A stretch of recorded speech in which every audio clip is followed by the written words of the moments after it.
Olá, bom dia. Hoje é terça-feira, dia 23 de fevereiro. E você vai ver no Jornal Toda Hora que o governo do Acre decretou calamidade por causa das chuvas. Ontem, Bolsonaro voltou a criticar a gestão da Petrobras. A gente vai mostrar também que Israel e Inglaterra estão se aproximando da normalidade com a vacinação contra a Covid. Os Estados Unidos registraram ontem a triste marca de 500 mil de mortes pela Covid-19. O país mais atingido em todo o mundo, tanto no número de óbitos quanto de contágios por Covid-19, os Estados Unidos, ultrapassou 500 mil de mortes. Em homenagem às vítimas, a secretária de imprensa da Casa Branca, Jen Psaki, informou que o presidente Joe Biden ordenou que as bandeiras dos prédios do governo federal fiquem hasteadas a meio mastro por 5 dias. Um marco de 500 mil mortes certamente não é algo que estamos celebrando. É algo para assinalar e tirar um momento para lembrar de todas as famílias que foram impactadas em todo o país. Sentimos que temos alguns progressos. Estamos liderando o número de vacinas administradas em todo o mundo, perdendo apenas para Israel no percentual de população totalmente vacinada. Desde que assumiu o poder, Biden fez do combate à pandemia sua prioridade. E mesmo com sinais de progresso na luta contra o coronavírus, o presidente alertou que o número de vítimas pode ultrapassar os 600 mil. Os Estados Unidos lideram o ranking de vacinação, o ranking mundial, e nos últimos dias registram uma redução nas infecções por Covid-19. E Israel deu um passo em direção à normalidade com a reabertura de empresas e serviços. E alguns locais estão disponíveis apenas para quem foi vacinado. Quase 3 milhões de pessoas, equivalente a 1/3 da população de Israel, receberam as 2 doses recomendadas da vacina Pfizer-BioNTech. Os dados comprovam a eficácia da vacina da Pfizer em impedir doenças graves causadas pela Covid-19. O governo de Israel começou a reduzir gradualmente as restrições. Shopping centers e lojas com acesso às ruas reabriram com limitações quanto ao tamanho do público. Mas ginásios, piscinas, hotéis e alguns equipamentos culturais estão reabrindo apenas para quem já foi totalmente vacinado e obteve o chamado Passe Verde. O esquema do Passe Verde de Israel está sendo observado de perto como um possível modelo de como outras economias podem reabrir. Quase 3,2 milhões de israelenses estão qualificados para o Passe Verde, de acordo com o Ministério da Saúde. Israel, que possui um dos sistemas de dados médicos mais sofisticados do mundo, garantiu um estoque substancial da vacina Pfizer, pagando acima do preço de mercado e fechando um acordo de compartilhamento de dados com a gigante dos medicamentos. Benjamin Netanyahu espera que a aquisição e implementação bem-sucedidas da vacinação aumente seu apoio antes das eleições de 23 de março, a 4ª votação de Israel em menos de 2 anos. Em todo o mundo, segundo a Universidade Johns Hopkins, já são mais de 111 milhões e 773 mil casos de Covid. 2 milhões 475 mil pessoas não resistiram às complicações causadas pela doença. E já faz mais de um mês que o Brasil registra mais de 1.000 mortes diárias, 33 dias para ser mais exato. Vamos ver como é que está a situação da pandemia em todo o Brasil. Em 24 horas foram registradas mais 639 mortes pela Covid-19. E o Brasil soma até agora 247.143 óbitos. Também foram confirmados em um único dia, segundo o Ministério da Saúde, 26.986 novos diagnósticos. E no total já são mais de 10 milhões e 195 mil brasileiros contaminados. A média móvel de mortes nos últimos 7 dias está em 1.053. Apesar dos números, o país aponta uma estabilidade na variação da média móvel em comparação com 14 dias atrás, ainda que em patamares elevados. Já a média móvel de novos casos está em 46.921 novas confirmações diárias, o que representa uma pequena queda. Agora, no mapa, podemos ver melhor como a pandemia evolui por regiões. 12 estados brasileiros estão com aumento nos registros de mortes: Acre, Bahia, Ceará, Goiás, Pará, Paraíba, Pernambuco, Rio Grande do Norte, Rio Grande do Sul, Rondônia, Roraima e Santa Catarina. Outras 11 unidades da federação apresentam estabilidade. Alagoas, Amapá, Distrito Federal, Espírito Santo, Maranhão, Mato Grosso, Minas Gerais, Pará, Piauí, Rio de Janeiro e São Paulo.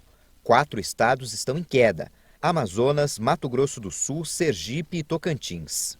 O Centro de Contingência de São Paulo informou ontem que foram registradas 6.400 internações em unidades de terapia intensiva. É um recorde histórico.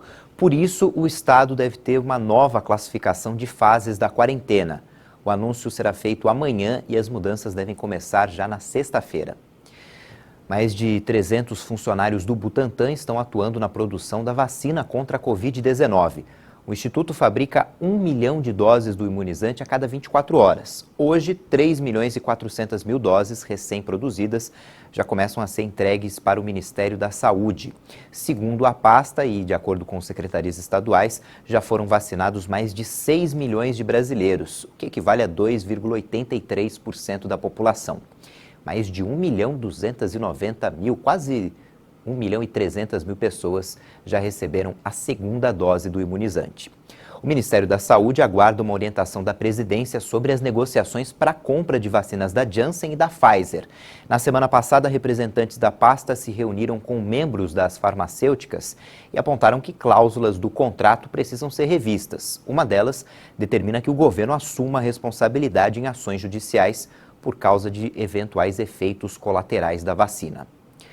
O presidente Jair Bolsonaro voltou a dizer que os reajustes dos combustíveis estão mal explicados. Ele defendeu a mudança na presidência da Petrobras, dizendo que o atual presidente, Roberto Castelo Branco, ganha mais de R$50 mil por semana trabalhando em casa. Hoje o conselho da empresa vai avaliar a substituição no comando da Petrobras. O presidente Jair Bolsonaro já indicou o general Joaquim Luna e Silva para o lugar dele. O homem que durante 2 anos foi presidente da Itaipu Binacional, segundo Bolsonaro, fez o trabalho de sanear as contas da companhia. É direito meu reconduzi-lo ou não. Ele não será reconduzido. Qual o problema? É sinal que alguns do mercado financeiro estão muito felizes com a política que só tem um viés na Petrobras. O petróleo é nosso ou é de um pequeno grupo no Brasil? Ninguém vai interferir na política de preço da Petrobras. E eu não consigo entender, num prazo de 2 semanas, ter um reajuste nos combustíveis, no diesel, em 15%. Não foi essa avaliação do dólar fora, do dólar aqui dentro, nem no preço do barril lá fora. Então tem coisa aí que tem que ser explicada. Eu não peço, não. Eu exijo transparência de quem é subordinado meu. Desde que Bolsonaro anunciou que faria a mudança na Petrobras, as ações e o valor da companhia despencaram na Bolsa de Valores de São Paulo.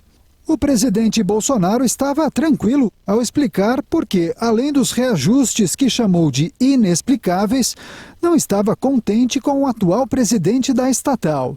O atual presidente da Petrobras está 11 meses em casa, sem trabalhar, né? Trabalha de forma remota. Alguém sabe quanto ganha o presidente da Petrobras? Alguém tem ideia? Chuta bem alto aí. 50 mil. 50 mil por semana? É mais do que isso por semana. Então, tem coisa que não está certo. Não quero que ele ganhe 10 mil por mês também, não. Tem que ser uma pessoa qualificada, tá? Mas não ter esse tipo de política salarial lá dentro. São números que poucas pessoas conheciam. Quem abastece o carro vê apenas os números rodando na bomba. E a maioria nem sabe o que realmente está pagando. Você quando bota 30 litros no teu carro, você não sabe se entrou 30 litros de verdade, sabe? Não. Você não sabe se o combustível que você botou não está ou não está batizado, você não sabe.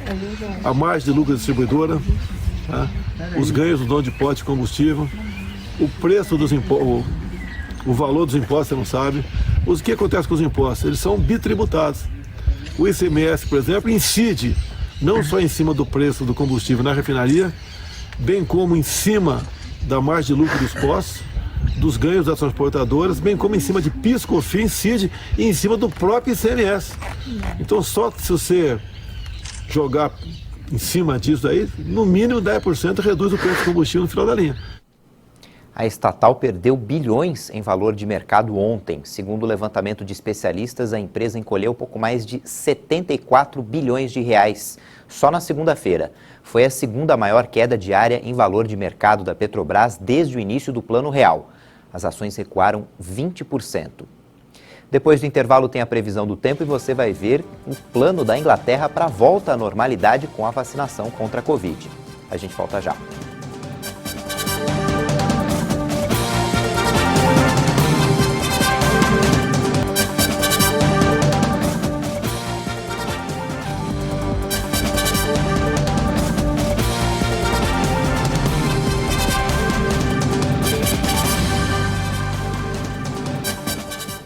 Estamos de volta às 8h47, horário de Brasília. Vamos ver agora como é que fica o tempo em todo o Brasil.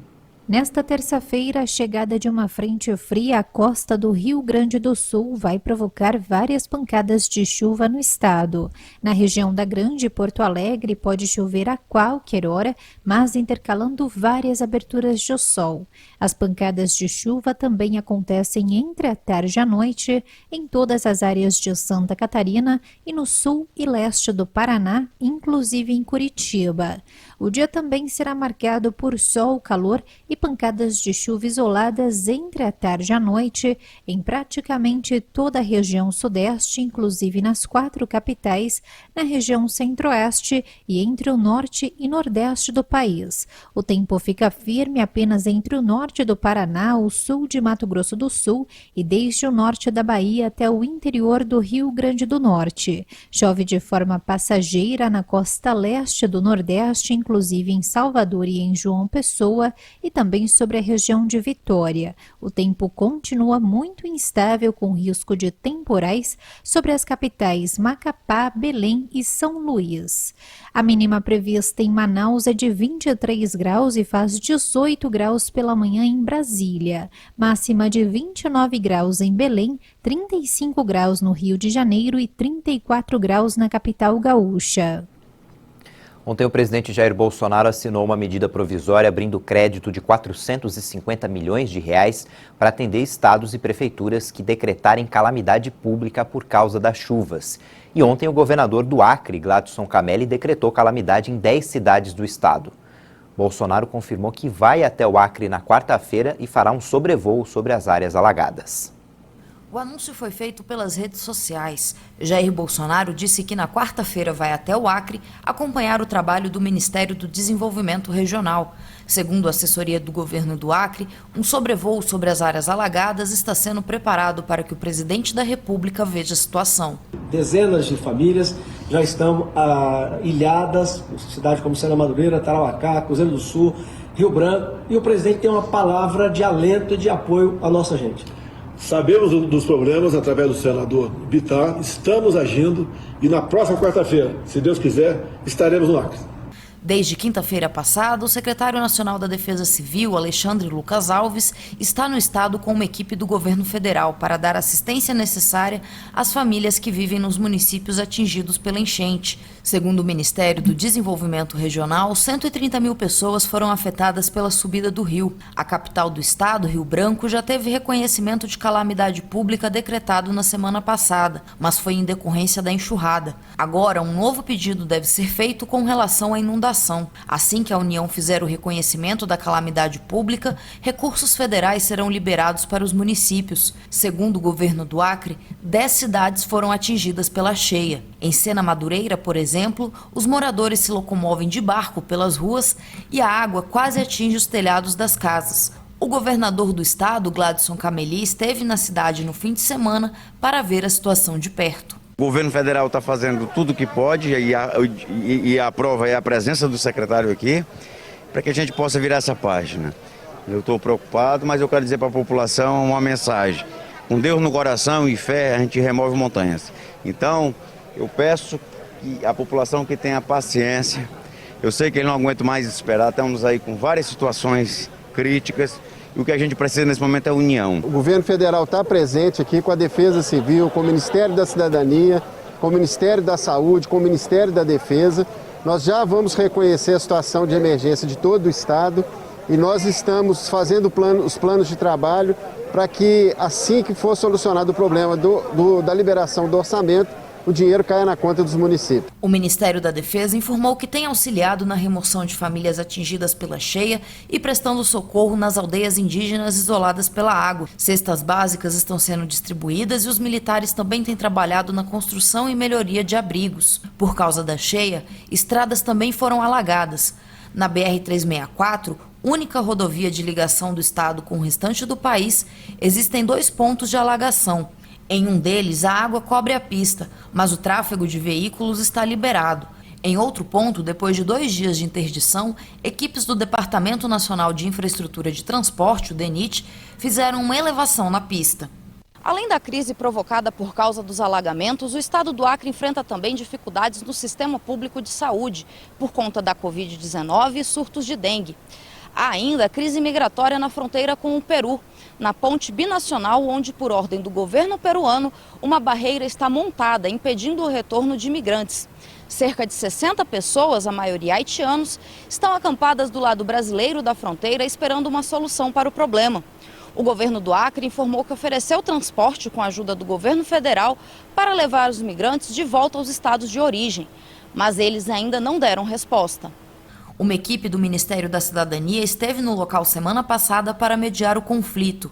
O estado do Acre informou que tem dado assistência aos imigrantes e já doou 2 toneladas de alimentos para os abrigos. A Agência Nacional da ONU para Refugiados, Acnur, também acompanha a situação. Com tantos problemas, ações sociais estão sendo desenvolvidas para ajudar o Estado a enfrentar a calamidade pública. O Tribunal de Justiça do Estado criou uma conta para receber doações e artistas de todo o país têm feito campanha para sensibilizar a população. O senador Márcio Bittar, do MDB do Acre, apresentou ontem o parecer da proposta de emenda constitucional que vai permitir uma nova rodada de pagamentos do auxílio emergencial. A proposta deverá ser votada na quinta-feira. Para viabilizar a medida, a proposta está sendo apresentada como nova PEC emergencial destinada a criar o chamado protocolo fiscal a ser seguido pelos gestores públicos em situações excepcionais, que são calamidade, desastres ambientais de grande impacto ou até declaração de guerra. A definição do número e do valor das parcelas, além das fontes para bancar o repasse, deverão sair em projeto de lei ou de medida provisória a ser encaminhada pelo Executivo. Mas a instituição fiscal independente, ligada ao Senado, divulgou que o governo prevê 4 parcelas de R$ 200, mas que existem contas indicando a possibilidade de o valor subir para R$ 250 por mês, custando 34 bilhões e 200 milhões de reais ao governo. Um ponto polêmico é o que elimina a necessidade das prefeituras, estados e União a respeitarem o mínimo previsto na Constituição dos gastos com saúde e educação. Mas existem 2 notícias que causam um certo alívio.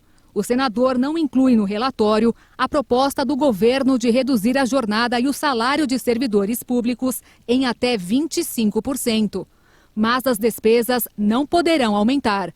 Ficou de fora também a possibilidade de congelar benefícios de aposentados, que chegou a ser discutida com a área econômica no ano passado. Como é uma proposta de emenda à Constituição, essa matéria precisa ser aprovada em 2 turnos por no mínimo 49 senadores. O presidente do Senado, Rodrigo Pacheco, disse que existe a possibilidade de a proposta ser votada em turno e retorno no mesmo dia. Seria tentado um acordo para enviar a matéria imediatamente à Câmara. Agora uma boa notícia de quem está vencendo a pandemia.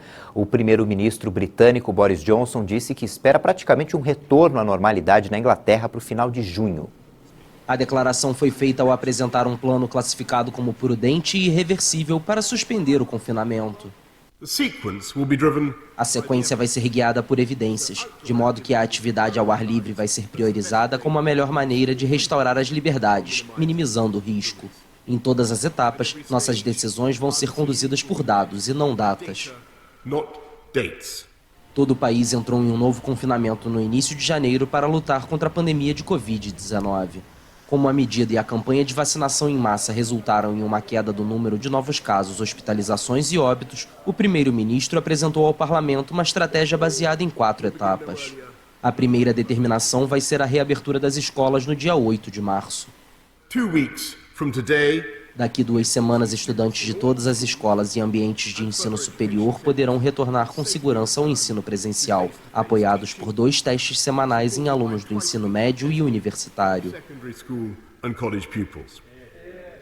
Na sequência, ainda em março, vão ser permitidos encontros ao ar livre limitados a 6 pessoas ou 2 casas diferentes. Comércios não essenciais, salões de beleza, pubs e restaurantes apenas em espaços abertos e museus vão ter de esperar até 12 de abril para reabrir. Os cinemas, hotéis, estádios e o interior de restaurantes vão ser autorizados a partir de 17 de maio, data em que membros de diferentes casas vão poder se reunir em espaços fechados. Se a situação sanitária permitir, as restrições que limitam os contatos sociais vão ser suspensas em 21 de junho, assim como a recomendação ao trabalho remoto. No futebol, ontem pelo Campeonato Brasileiro, no Allianz Parque, Palmeiras e Atlético Goianiense empataram em 1-1. O Verdão até saiu na frente com o gol do Vinha, mas o Atlético conseguiu um empate com o gol do Matheus Vargas.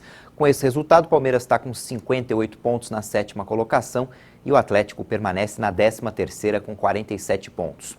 No Rio de Janeiro, o Botafogo venceu o São Paulo por 1-0, com direito à expulsão do Reinaldo antes do intervalo e pênalti perdido pelo Luciano para o São Paulo no segundo tempo. O atacante Matheus Babi fez o único gol do jogo disputado no estádio Newton Santos.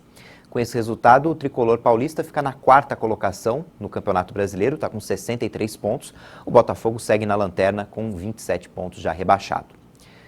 O técnico Jorge Sampaoli está de saída do Atlético Mineiro. O último jogo no comando do time vai ser na quinta-feira contra o Palmeiras, última rodada do Brasileirão, jogando no Mineirão.